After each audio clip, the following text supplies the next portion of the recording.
Hoy tenemos a nuestro querido Agustín Ochoa con su hermosa columna. Por favor, ¿qué tal, Agustín? ¿Cómo estás? ¿Cómo andas ahí? ¿De todo bien? Un placer de estar de vuelta acá. Tercer capítulo. Para nosotros también, es una alegría tenerte. Bueno, realmente es muy lindo, muy lindo. Gracias de ya. Y hoy tenemos una historia muy particular. Una historia. Sí. ¿No es actual? No es actual. Ah, mira. Recordarás que en la primera columna de Exploradores del Tiempo nos fuimos a fines del siglo XX para hablar de McCandless, territorio norteamericano. Segundo personaje nuestro de esta columna fue Anders Hoffman, año 2020, ¿sí? Y ahora nos vamos a ir muy para atrás en el tiempo. Cuando digo muy para atrás, me estoy refiriendo a siglo VI antes de Cristo. Recontra atrás. Sí. Nos vamos a ir a la antigua Grecia. Bien. ¿Sí? Y hoy vamos a hablar de Feidípides de Atenas. ¿Sí? Un personaje que por el nombre quizás no nos resuena tanto, pero que sí tiene una incidencia en la historia moderna, que ya nos vamos a enterar por qué. ¿Sí? Feidípides nace, no se sabe con precisión cuándo, pero se cree que aproximadamente en el 610, 620 a.C. Nace en la antigua Grecia, en Atenas, ¿sí? Y como todos los jóvenes de esa época, un joven fuerte, digamos, de buen estado físico, de buen cuerpo, terminó, en su época más adulta, terminó alistándose en lo que era la milicia ateniense, ¿sí? Y particularmente su rol dentro de la milicia era el de hemeródromo. Ahí te sorprendí con esa palabrita que no sé si la tenía. Hemeródromo. ¿Sabes lo que era un hemeródromo? A ver, lo voy a anotar, pero no sé qué es. Y con H. Empieza con H. Hemeródromo. Exactamente.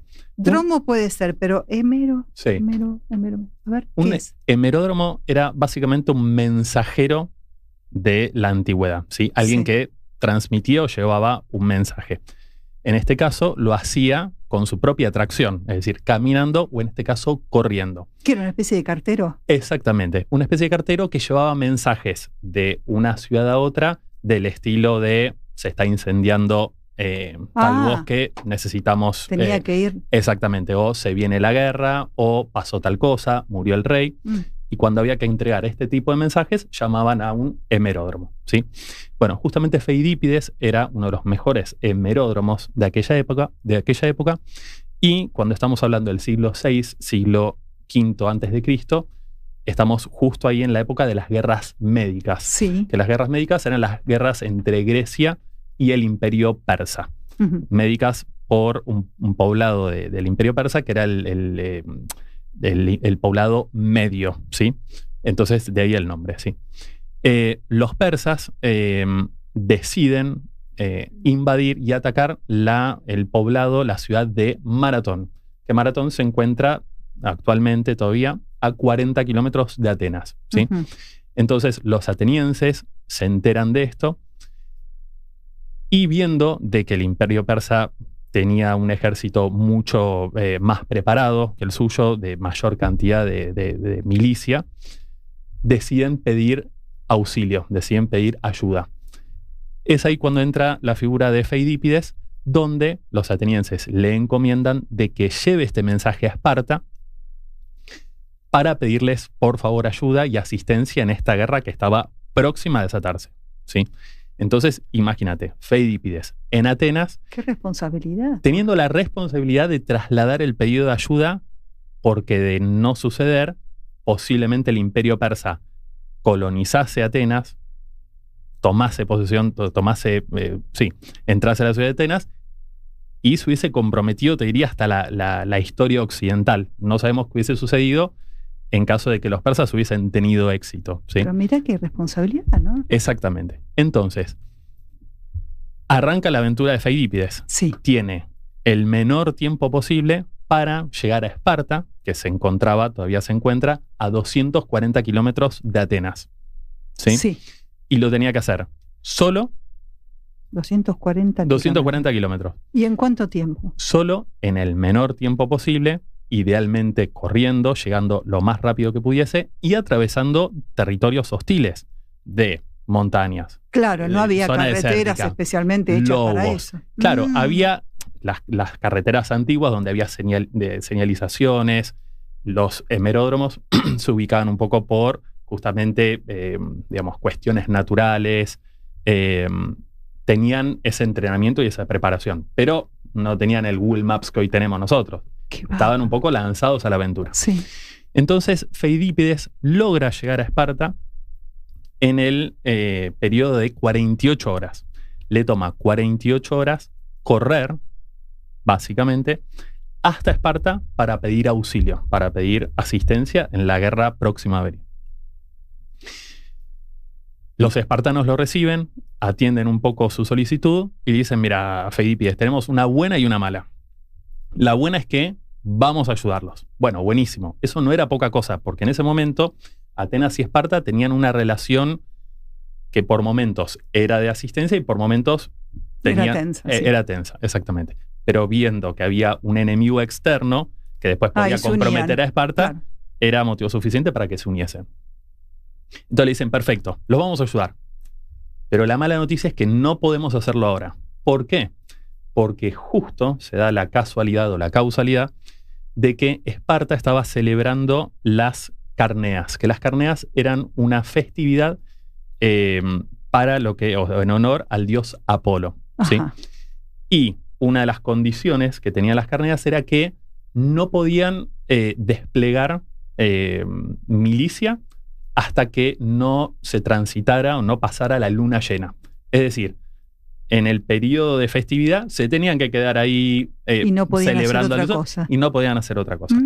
Con lo cual, Feidípides regresa o arranca el tramo de regreso a Atenas con el duro mensaje de decirle, che, por ahora no. Por ahora no. O sea, van a venir, pero no ahora. Nosotros necesitamos ya. ¿Sí? Entonces regresa corriendo con el cansancio que ya acumulaba de 240 kilómetros en 2 días. 2 días más. 2 días más, 240 kilómetros más. ¿Sí? Llega a Atenas y le dice, muchachos, van a venir los espartanos, pero no van a venir ahora. Así que nos tenemos que arreglar como podamos. ¿Sí? Hasta este punto de la historia coinciden 2 personas que fueron las que narraron y documentaron la historia de Feidípides.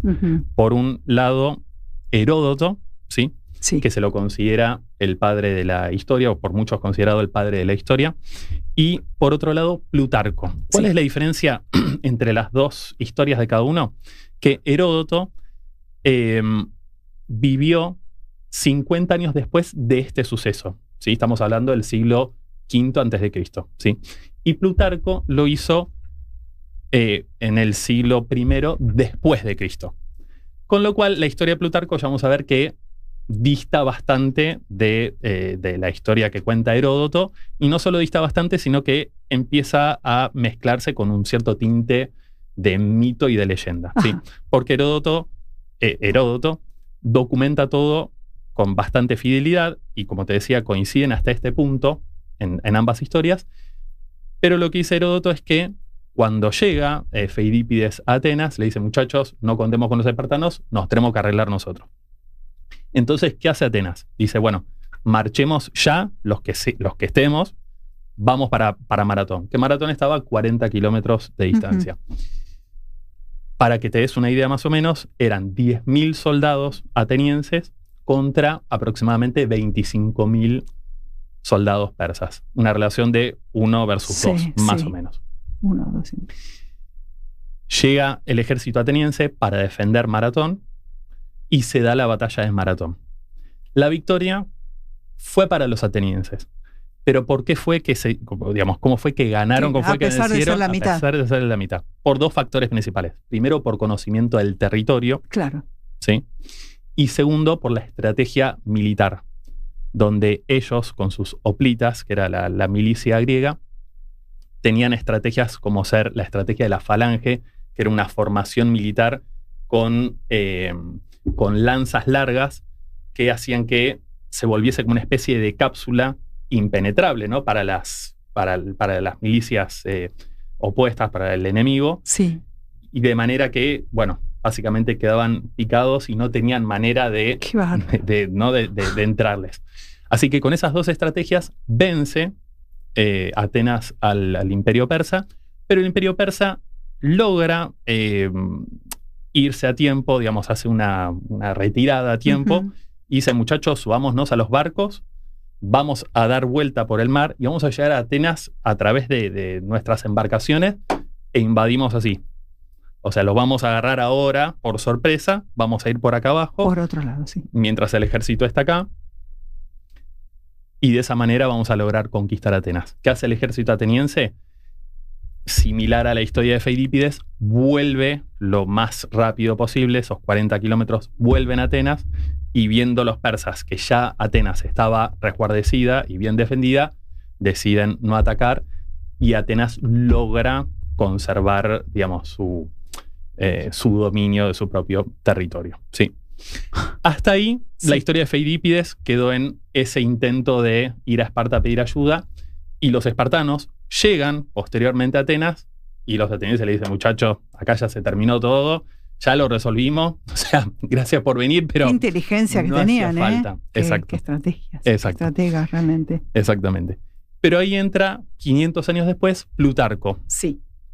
Que él, con la necesidad un poco de embellecer la historia griega, de darle un tinte, digamos, más glorioso a lo que pasó en esa batalla, Plutarco, confundiendo también, según algunos historiadores, con otros personajes que participaron dentro de esta historia, Plutarco lo que le agrega a esta historia de Feidípides es que una vez que el ejército ateniense vence al Imperio Persa en Maratón, sí, a Feidípides le encomiendan la tarea adicional, además de haber ido a Esparta y de vuelta, le encomiendan la tarea adicional de volver a Atenas para anunciar que habían vencido al Imperio Persa, ¿sí?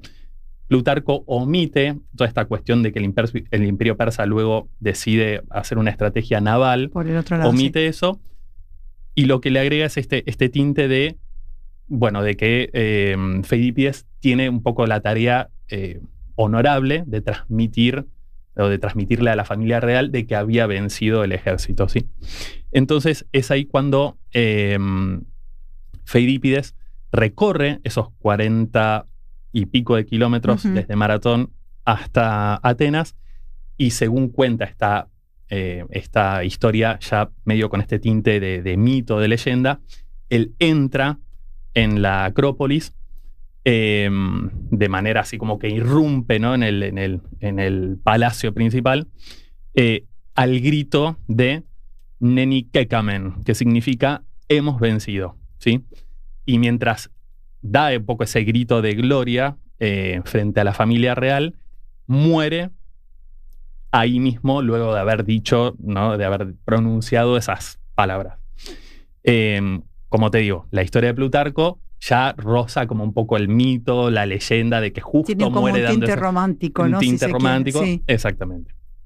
Y entonces Feidípides se transforma, según Plutarco, en este ícono un poco de la gloria militar ateniense. Desde ese momento nos tenemos que trasladar ya más a la actualidad, cuando un pedagogo francés, Pierre de Coubertin, a fines del siglo XIX, recuerda de que en Grecia se hacían las Olimpiadas, sí, esos juegos que se hacían justamente en Olimpia, en honor al dios Zeus, y dice, en su momento se cortaron las Olimpiadas porque digamos, los romanos conquistaron Grecia y todo eso resultaba pagano, no vamos a hacer nada de eso, qué sé yo. Y recuerda que se hacían esos juegos y dice, podríamos volver a revivirlos, ¿no? Las famosas Olimpiadas que se hacían antes, volver a hacerlas ahora. Entonces es cuando, a fines del siglo XIX, se organizan las primeras Olimpiadas, justamente en Grecia. Y como se da en Grecia, justamente para hacerle un poco honor a Olimpia, a las Olimpiadas, a todo lo que se hacía en ese momento, dice, podríamos hacer una disciplina deportiva que implique primero correr, que sea un desafío, ¿sí? Y qué mejor que la historia de Feidípides, que en su momento, según Plutarco, corrió desde Maratón hasta Atenas, unos 40 kilómetros aproximadamente. ¿Y qué tomaron de eso? Sí. Entonces, claro, justamente por esa historia es que le ponen el nombre Maratón a correr una maratón por la distancia entre Maratón y Atenas, ¿sí? Con esa distancia. Con esa distancia, 40 kilómetros, que luego se termina definiendo años más tarde en que era 42,195 Está bien, pero digamos, kilómetros. para el caso sí. Exactamente. Entonces, gracias a la historia de Feidípides, hoy cuando hablamos de correr una maratón, y también a la historia contada por Plutarco, cuando hablamos de correr una maratón, no solo nos referimos a esa distancia entre Maratón y Atenas, sino a un poco este desafío, ¿no?, de correr para transmitir un mensaje de resiliencia, de victoria, de honor, de gloria. Así que Feidípides un poco nos deja este mensaje, ¿no? Nunca se enteró. De ahí nunca se enteró. Pero como pasa muchas veces, ¿no? Exactamente, pero hoy nos deja esta cuestión anecdótica en el deporte moderno. Qué linda historia, ¿no? Además en aquella época se daban esas cosas. Exactamente. Y qué bueno cómo el filósofo, el último, Plutarco, cómo lo adornó, digamos, ¿no? Exactamente.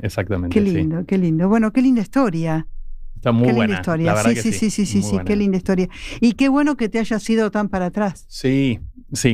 Porque yo ni me imagino que de alguna forma llegarían, pero por ahí no caminando. Pensé que a lo mejor a caballo, qué sé yo, pero no corriendo. Exactamente. Había gente que lo tenía que hacer. Te voy a dar un spoiler alert de lo que va a ser nuestra próxima columna dentro de 2 semanas. Dale. Nos fuimos a Norteamérica medio de mochileros. Nos fuimos a la Antártida para correr un Ironman. El hombre de hierro. Nos fuimos a Grecia para la misión militar también corriendo. Sí. Dentro de 2 semanas nos vamos al espacio. Me encantó. Así, te lo dejo ahí. Bárbaro, bueno. Genial, bueno, muchísimas gracias. A vos, Aida. Te esperamos ansiosos. Dale.